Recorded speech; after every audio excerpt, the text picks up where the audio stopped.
Graças a Deus. Vamos meditar então, Mateus capítulo 16. Vamos pedir a direção do Espírito Santo. Meu Deus, que o Senhor nos dirija através dessa meditação e fale conosco nesse capítulo 16. Em nome do Senhor Jesus. Amém. E chegando-se os fariseus e os saduceus para o tentarem, pediram-lhe que lhes mostrasse algum sinal do céu. Mas ele, respondendo, disse-lhes: quando é chegada a tarde, dizeis: haverá bom tempo, porque o céu está rubro. E pela manhã, hoje haverá tempestade, porque o céu está em vermelho sombrio. Hipócritas, sabeis discernir a face do céu, e não discernis os sinais dos tempos? Uma geração má e adúltera pede um sinal, e nenhum sinal lhe será dado, senão o sinal do profeta Jonas. E deixando-os, retirou-se. Veja, se uniram, os fariseus e saduceus. Eram seitas. Seitas é diferente do nosso dia de hoje. Eram os pensamentos, Os fariseus eram uma seita, que eles tinham seus pensamentos, suas doutrinas, suas formas de agir e reagir. E os saduceus também. Eles faziam parte da classe mais alta de Israel, Eles tinham influência política, eles eram pessoas influentes. E eles estavam ali pedindo um sinal para o Senhor Jesus, Mas o Senhor Jesus já estava fazendo tantos sinais para ele, tantas provas.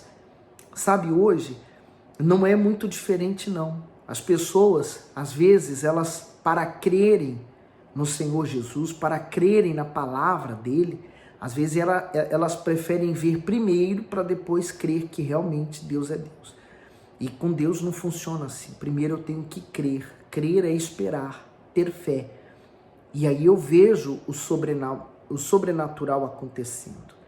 Aí, mais à frente, ele diz assim: e passando os seus discípulos para o outro lado, tinham se esquecido de trazer pão.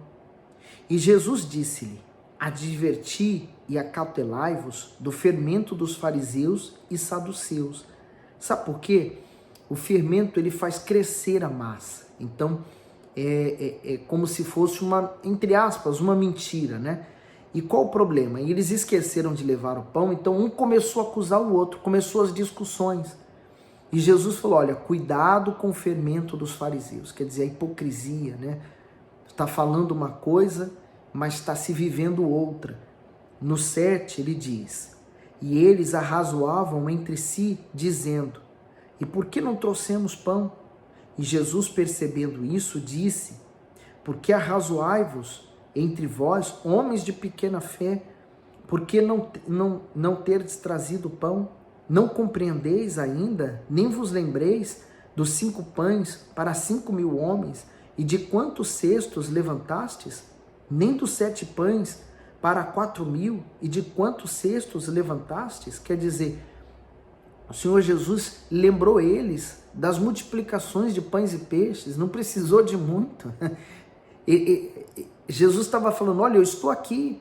Assim a pessoa, enquanto ela não nasce de Deus, enquanto ela não tem essa natureza divina dentro dela, a natureza do homem dela não crer no sobrenatural, não consegue confiar que Deus vai agir, que vai se manifestar. Por isso que Jesus estava ali chamando a atenção deles, falando assim: olha, isso não aconteceu, lembra disso e daquilo outro, então para disso, para com essas brigas. É o fermento do fariseu, o fermento da hipocrisia. No 11, como não compreendeis que não vos falei a respeito do pão, mas que vos guardasseis do fermento dos fariseus e saduceus? Então compreenderam que não dissera que se guardasse do fermento do pão, mas da doutrina dos fariseus. E chegando Jesus às partes da Cesareia de Filipe, interrogou os seus discípulos, dizendo: quem dizem os homens ser o filho do homem? Quer dizer, quem diz ser ele, E eles disseram: uns João o Batista, outros Elias, e outros Jeremias, ou um dos profetas. Disse-lhes eles: e vós, quem dizeis que eu sou? E Simão Pedro respondendo disse: Tu és o Cristo, o Filho do Deus vivo. E Jesus respondendo disse-lhe: Bem-aventurado és tu, Simão Barjonas, porque tu não revelou a carne e o sangue, mas meu Pai que está nos céus. Quer dizer, naquele momento, Pedro estava em espírito e se deixou ouvir pela voz do Senhor, o Deus Todo-Poderoso, e revelou aquilo. Então ele não falou por ele, pelos conhecimentos dele, né? Mas foi pelo Espírito Santo. Não que ele tivesse naquele momento o Espírito Santo. Olha só.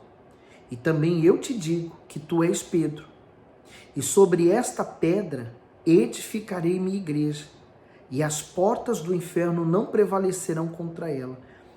Ele falou: tu és Pedro, e sobre esta pedra edificarei a minha igreja. Ele não estava dizendo que Pedro era a pedra. Ele estava dizendo que Jesus é a pedra angular, a principal pedra da construção. Então, sobre aquela pedra, sobre Jesus, estava se edificando a igreja do Senhor Jesus. O que a igreja católica ela fez? Ela pegou nesta palavra e ela diz ser Pedro o primeiro papa, e que sobre ele foi a ordem do Senhor Jesus criar a igreja através dele, do papa, que seria o representante de Deus na terra. Uma falsidade. O Senhor Jesus deixou o Espírito Santo como representante dele na terra. E por isso que as portas do inferno não prevalecem contra a igreja do Senhor Jesus, que somos nós. No 19, e eu te darei as chaves do reino dos céus, e tudo o que ligares na terra será ligado nos céus, e tudo o que desligares na terra será desligado nos céus. Quer dizer, essa chave do reino dos céus é a salvação. Essa chave, quando nós alcançamos a salvação, nós conseguimos abrir a porta para outros também. No 20, então chamou os seus discípulos, que a ninguém dissesse que ele era Jesus o Cristo. Desde então começou Jesus a mostrar aos seus discípulos que convinha ir a Jerusalém e padecer muitas coisas dos anciãos e dos principais sacerdotes e dos escribas, e ser morto e ressuscitar ao terceiro dia. E Pedro, tomando-o de parte, começou a repreendê-lo, dizendo: Senhor, tem compaixão de ti, de modo nenhum te acontecerá isso. Pedro estava manifestando ali o sentimento de amor também, né? O cuidado com o Senhor Jesus. Ele também estava se sentindo o auge, né? O máximo, porque Jesus elogiou ele. Então ele se achou também no direito de abanar o Senhor Jesus e falar assim: olha, não te faça isso, não precisa disso, né? Mas o que o Senhor Jesus estava falando, que iria acontecer, era a vontade de Deus que iria prevalecer, porque entre fazer a nossa vontade e fazer a vontade de Deus, é melhor fazer a vontade de Deus. Olha a resposta do Senhor Jesus. Ele, porém, voltando-se, disse a Pedro: para trás de mim, Satanás, que me serves de escândalo, porque não compreende as coisas que são de Deus, mas só as que são dos homens. Naquele momento, o próprio diabo, ele inspirou a Pedro, né? Encorajou a Pedro a ir lá falar com o Senhor Jesus para que ele não fizesse aquilo, né? Pedro saiu do espírito e por isso que ele ouviu aquilo, né? Na verdade, o diabo inspirou ele e colocou ele para ir lá, e ele falou. Ele foi repreendido. Mas olha o que está aqui no 24, um ensinamento para mim, para você, para todos nós. Então disse Jesus aos seus discípulos: se alguém quiser vir após mim, renuncie a si mesmo, fazer a vontade de Deus. Tome sobre si a sua cruz e siga-me. Sabe o que o Senhor Jesus estava falando naquele momento? Exatamente o que iria acontecer com ele. Se eu quero seguir o Senhor Jesus, esse deve ser também a minha atitude. Eu devo renunciar a mim mesmo, eu devo negar as minhas vontades, para que eu possa então realizar a vontade do meu Pai. E às vezes, e na sua grande maioria, a vontade de Deus contraria a minha. A vontade de Deus é diferente da minha. E aí eu tomo minha cruz. O que significa tomar a cruz? A cruz não é o sacrifício? Então Então, o Senhor Jesus já estava falando o que iria acontecer com ele, que ele seria pendurado numa cruz.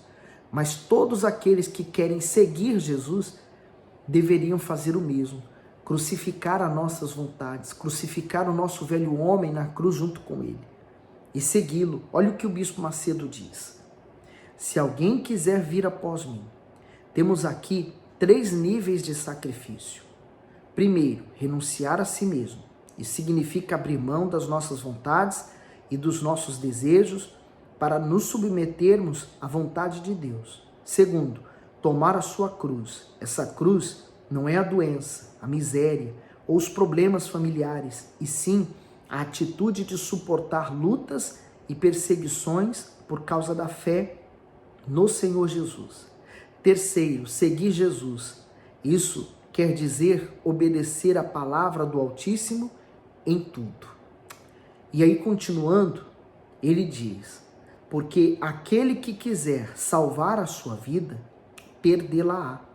E quem perder a sua vida por amor de mim, achá-la-á. Em outras palavras, se eu quero hoje, aparentemente, vamos lembrar de Jesus, ele foi açoitado, ele foi crucificado, colocaram uma coroa de espinho na cabeça dele, humilharam, cuspiram no rosto dele, tantas coisas ruins. Humanamente falando, quando nós olhamos para isso, Jesus estava ganhando ou estava perdendo? Perdendo. Então, Jesus aparentemente estava perdendo nesta vida, mas o que estava acontecendo ali? Ele estava ganhando para a eternidade. Assim somos nós, às vezes, por sermos cristãos, não vou mentir. Às vezes eu até perco um contrato, perco um trabalho, perco uma oportunidade, porque eu não menti, porque eu preferi prezar pela verdade, pelo meu caráter. Então eu estou perdendo nesse mundo. Às vezes os enganadores, eles ganham, porque ele está usando do engano, ele está conseguindo, ele mente, ele faz as coisas erradas, ele vem prosperando, ele vem crescendo, ele vai conquistando, as coisas vão dando certo para ele. Mas aparentemente nesse mundo ele está vencendo. Eu, por ser verdadeiro, por ser honesto, estou perdendo. Mas isso está acontecendo lá na frente, nós vamos ver quem de fato perdeu, quem de fato ganhou. Eu, com a minha sinceridade nesse mundo, posso perder, mas vou ganhar na eternidade, com Deus. Mas aqueles que hoje estão ganhando, vencendo, por causa da mentira, do adultério, do roubo, da falsidade, eles estão ganhando nesta vida, mas estão perdendo na vida eterna. Vou ler de novo, 25. Porque aquele que quiser salvar a sua vida, perdê-la-á. E quem perder a sua vida por amor de mim, achá-la-á. Eu poderia até falar assim, quem sacrifica a sua vontade, aqueles que renunciam a si mesmo, vão ganhar a vida eterna. E aqueles que fazem a sua vontade, estão curtindo a vida da melhor forma que elas acham, gozam. Se você tem vontade, faça, porque você tem vontade. Esses aí vão perder. Pois que aproveita o homem ganhar o mundo inteiro, se perder a sua alma? Ou que dará o homem em recompensa da sua alma? Veja, esse versículo é tão profundo, é tão forte, que se você entender ele coloca dentro de você algo que vai manter a sua salvação. Se chama temor a Deus. Por isso que ele fala, pois o que aproveita o homem ganhar o mundo inteiro? Lembra? Aquele que está ganhando nesse mundo, talvez está feliz, nem está se lembrando de glorificar a Deus pelo que ele ganhou. Ele tem uma comida farta, ele tem ar que ele respira, ele tem saúde, ele tem paz, ele tem uma família. Às vezes falar de Deus, graças a Deus, Deus é grande, mas ele não considera, ele não busca, ele não está aos pés do Senhor Jesus. Então ele está ganhando o mundo inteiro. Essa pessoa está correndo o risco de perder a própria alma, a própria salvação, porque a alma é eterna. O nosso corpo ele é perecível, vai durar pouco tempo neste mundo, mas a alma não, a alma vai durar a eternidade, ou com Deus ou com o diabo. Ou que dará o homem em recompensa da sua alma, Quando a alma se descola do corpo, e essa alma, ela chega ao inferno, então ela descobre que tudo que ela conquistou aqui na terra foi em vão, porque nenhuma riqueza desse mundo consegue garantir a salvação dela, ou comprar a salvação dela. Ela perdeu, ela esgotou todas as chances. Por isso que vale a pena você ser fiel a Deus, vale a pena você construir sua casa sobre a rocha, é mais difícil. Vale a pena você sacrificar as coisas desse mundo. E quando a gente fala de sacrifício, vamos lembrar de Abraão. Por que Deus pediu Isaac para Abraão? Para que Abraão não estivesse ligado a nada desse mundo. O coração dele tinha que estar totalmente em Deus. Então por isso que Abraão não sentiu dificuldade em ir para o monte com o filho dele para sacrificar, porque aquele filho, Isaac, não estava ligado intimamente a ele, mas pertencia a Deus. Então quando você tem esse amor, você não vê dificuldade em sacrificar, em falar não para si mesmo, porque vencer o diabo é fácil. Você usa o nome de Jesus, o diabo se põe de joelhos. Mas quando diz respeito à nossa própria vontade, então isso é difícil. Olha o que vem a seguir no 27. Porque o Filho do Homem virá na glória do seu Pai, com os seus anjos, e então dará a cada um segundo as suas obras. Quer dizer, o Senhor Jesus está falando que Ele irá voltar, e Ele irá voltar para nos buscar. Ele vai nos galardoar, quer dizer, hoje eu estou perdendo nesse mundo, mas quando eu vou ganhar? Na eternidade com Deus. Vamos ver o que o Bispo Macedo fala aqui do versículo 26? Ele diz assim, ó, ganhar o mundo e perder a alma. Por meio dessas palavras, o Senhor Jesus mostrou o valor incomparável de uma alma, a conquista de todos os bens, o poder, as riquezas, os prazeres e as glórias desse mundo não compensam a perda da salvação. As pessoas sonham em possuir bens como se fosse uma garantia ou uma segurança para o futuro. Porém, quando a morte chegar, não há dinheiro algum que possa fazê-la recuar. O pior não é a morte em si, mas o fato de a alma não estar salva. Tudo vai passar e ninguém vai levar nada desta vida. Por isso, quem usa a inteligência investe na salvação da sua alma. E para terminar, ele diz, em verdade vos digo que alguns há dos que aqui estão que não provarão a morte, até que vejam vir o Filho do Homem no seu reino. E que assim seja. Minha amiga, meu amigo, você deve buscar e prezar pela sua salvação. Eu sei que é bom você conquistar uma vida abundante aqui na terra, né? É prazeroso você desfrutar de uma vida abençoada, de ter testemunho, né? De você ser feliz nesse mundo. Não tem qualquer problema quanto a isso. O problema está em você estar ligado intimamente a essas coisas. O seu tesouro tem que estar nos céus, não aqui na terra. Guarde essas palavras, tá bem? E medite naquilo que nós aqui falamos, mas principalmente medite nas palavras que o Senhor Jesus falou aqui hoje. Porque quando nós lemos o Evangelho de Mateus, ali está o Senhor Jesus dando suas orientações, o próprio Criador mostrando como quer que a sua criatura viva. Se há um manual da vida, o manual está ao acesso das suas mãos, é a palavra de Deus, tá bom? Deus abençoe, fique firme com Jesus.